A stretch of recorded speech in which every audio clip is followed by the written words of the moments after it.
반갑습니다. 9월 25일 생명의 삶입니다. 기도하시고 오늘 본문 말씀 함께 살펴보겠습니다. 하나님 감사합니다. 오늘 하루를 여신 주님, 이 생명의 삶으로 인도하셔서 이 본문 말씀을 함께 듣고 또 생각할 수 있게 하심을 감사합니다. 오늘 본문 말씀을 통해 교회됨에 대해서 생각하고 또 고민할 수 있게 하시고 이 마음의 결단을 가지고 오늘 하루를 살아가는데 부족함이 없도록 주님께서 은혜를 채워주시옵소서. 이 모든 시간 함께 하시고 인도하실 것을 믿고 바라오며 살아계신 주 예수 그리스도의 이름으로 기도드립니다. 아멘. 네, 오늘 본문 말씀은 바울이 디모데에게 교회에서 행할 바를 알리고자 편지합니다. 육신으로 나타나신 그리스도는 의롭다 하심을 받고 영광 가운데 올려지셨다는 것이 경건의 비밀입니다. 바울은 혼인과 특정 음식을 금하는 거짓 가르침을 경계하고 하나님이 지으신 모든 것이 선하니 감사히 받으라고 말하고 있습니다. 디모데전서 3장 14절에서 4장 5절까지의 말씀을 함께 보겠습니다. 내가 속히 내게 가기를 바라나 이것을 내게 쓰는 것은 만일 내가 지체하면 너로 하여금 하나님의 집에서 어떻게 행하여야 할지를 알게 하려 함이니 이 집은 살아계신 하나님의 교회요 진리의 기둥과 터니라. 크도다 경건의 비밀이여 그렇지 않다 하느니 없도다. 그는 육신으로 나타난 바 되시고 영으로 의롭다 하심을 받으시고 천사들에게 보이시고 만국에게 전파되시고 세상에서 믿음 바 되시고 영광 가운데서 올려지셨느니라. 그러나 성령이 밝히 말씀하시기를 후일에 어떤 사람들이 믿음에서 떠나 미혹하는 영과 귀신의 가르침을 따르리라 하셨으니 자기 양심이 화인 맞아서 외식함으로 거짓말하는 자들이라. 혼인을 금하고 어떤 음식물은 먹지 말라고 할 터이나 음식물은 하나님이 지으신 바니 믿는 자들과 진리를 아는 자들이 감사함으로 받을 것이니라. 하나님께서 지으신 모든 것이 선함에 감사함으로 받으면 버릴 것이 없나니 하나님의 말씀과 기도로 거룩하여짐이라. 아멘. 바울이 오늘날 그리스 곧 마케도냐로 갈 때 에베소에 머물게 했던 디모데에게 보낸 편지의 내용을 살펴보고 있습니다. 어제의 내용에선 함께 일할 직분자를 세울 때 교회를 위하여 반드시 고려해야 할 사항에 대해서 짚어주셨다면 이어 오늘은 그들과 함께 섬길 이 교회가 무엇인지 그 핵심을 설명하는 것으로 내용이 시작됩니다. 이 내용을 굳이 기록에 남겨 보냄은 만약 자신이 어떠한 일로 도착하는 것이 늦어지더라도 이 가르침의 핵심만큼은 지체 없이 디모데에게 전달되어 반드시 이 뜻대로 이 정신대로 행하여 교회가 올바르게 세워져야 하기 때문입니다. 15절 말씀입니다. 이 집은 살아계신 하나님의 교회요 진리의 기둥과 터니라. 아멘. 먼저 집이란 표현 조금은 오해를 불러일으킬 수 있을 것 같습니다. 흔히 우리가 살고 있는 공간으로 여겨질 수 있기 때문이죠. 이 단어의 해석을 조금 더 살펴보면 가정, 권속, 바로 가족으로 바라보는 것이 적절한데요. 이 교회라는 것, 우리가 그동안 들어왔듯이 이 한 건물을 두고 말하는 것이 아니라 하나님께서 그 예정대로 부르셔서 그리스도를 구주로 믿게 하신 자들, 곧 하나님의 가족으로 부르신 성도 한 명, 그렇게 그리스도의 이름으로 모인 우리 공동체를 두고 하신 말씀입니다. 이 교회를 이 땅 가운데 세우시기 위하여 그리스도께서 이 땅에 오셨습니다. 16절 말씀입니다. 그는 육신으로 나타난 바 되시고 영으로 의롭다 하심을 받으시고 천사들에게 보이시고 만국에서 전파되시고 세상에서 믿음 바 되시고 영광 가운데서 올려지셨느니라. 아멘. 이전의 고난보다는 가장 영광스러운 상태를 강조하고 있습니다. 우리를 위해 십자가 주신 분 맞습니다. 그런데 더 이상 연약한 상태로 멈춰 계신 것이 아니라 본래 하나님의 영광의 자리로 회복되셔서 그의 가족인 교회를 모으시며 인도하고 계십니다. 이는 부정할 수 없는 완전한 진리이며 교회가 가지고 있는 경건의 유일한 비밀입니다.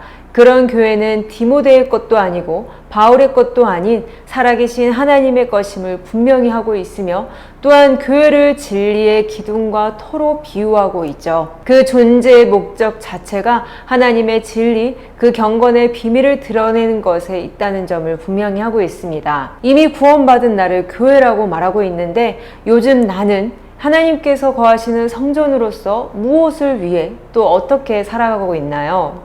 하나님의 성전은 거룩하니 너희도 그러하니라. 아멘. 고린도전서를 통해 바울이 교회를 향해 외친 내용입니다. 자녀가 부모를 닮는 것이 당연하죠.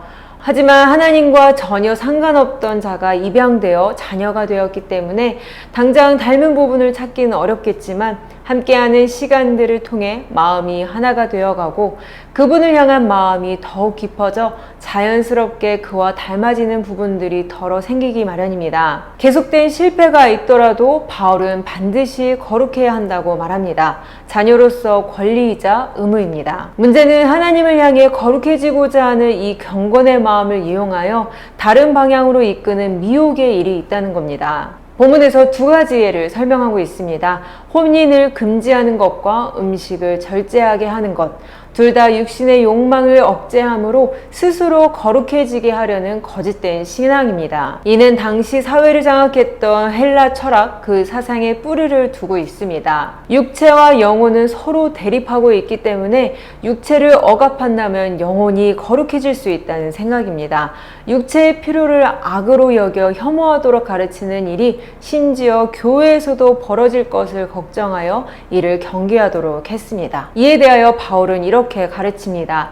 1절에 이들은 미혹하는 영과 귀신의 가르침을 따르는 자들로 이로 인하여 그들의 양심이 형태를 알아보지 못할 정도로 불에 타 망가져 버리게 되니 뻔뻔하게 그럴듯하게 거짓말하는 것이라고 말입니다. 이들의 말에 현혹되어 따라간들 그들의 관심사였던 그 거룩을 이룰 수 없을 뿐더러 오히려 점점 하나님과 멀어지게 할 뿐입니다.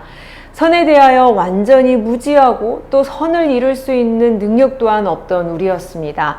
다시 말해 죄 가운데 죽었던 우리에게 부활하신 그리스도께서 찾아오셔서 우리를 살게 하신 겁니다. 이후의 모든 삶에서도 매일 매 순간 하나님께서 일으키시고 붙드셔서 온통 하나님의 은혜로서만 인도될 뿐입니다. 이 하나님의 온전한 구원의 원리를 부정하게 만드는 미혹의 말들이니 그들의 가르친 대로 열심히 하면 할수록 오히려 더욱더 다른 길로 멀어지게 할 뿐입니다. 오직 우리가 따라야 할 진정한 경건은 말씀과 기도뿐입니다.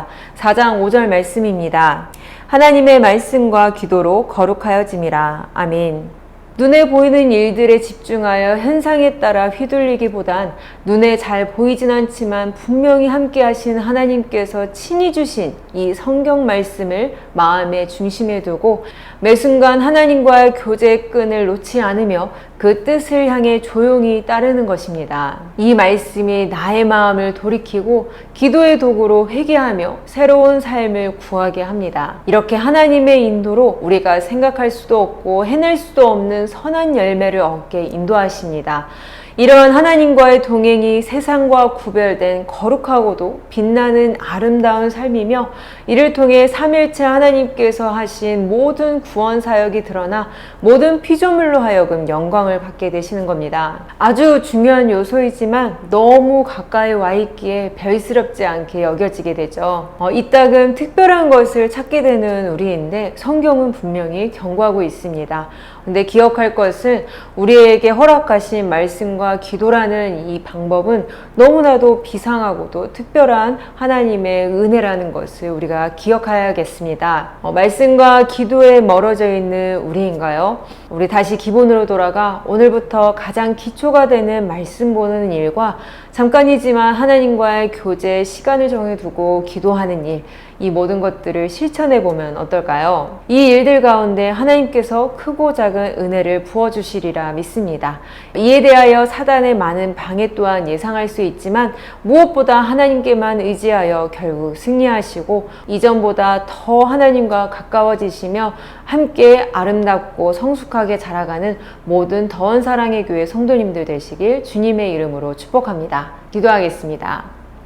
하나님 감사합니다. 하나님과 전혀 상관없던 우리들인데 크신 은혜로 우리를 부르시고 살려주셔서 우리를 주의 자녀 또 교회 삼아주심을 감사합니다. 또한 말씀과 기도라는 너무 놀라운 은혜의 통로를 허락하셔서 날마다 이 말씀으로 음성 듣게 하시고 또한 이 기도로서 하나님과 교제케 하시니 감사합니다. 이 은혜의 도구들을 가지고 우리가 주님과 함께 더욱더 가까워지길 바랍니다. 오늘 하루 가운데서도 이 은혜 가운데 거하게 하실 줄 믿습니다. 주님 인도하여 주시옵소서. 이 모든 말씀 살아계신 주 예수 그리스도의 이름으로 기도드립니다. 아멘.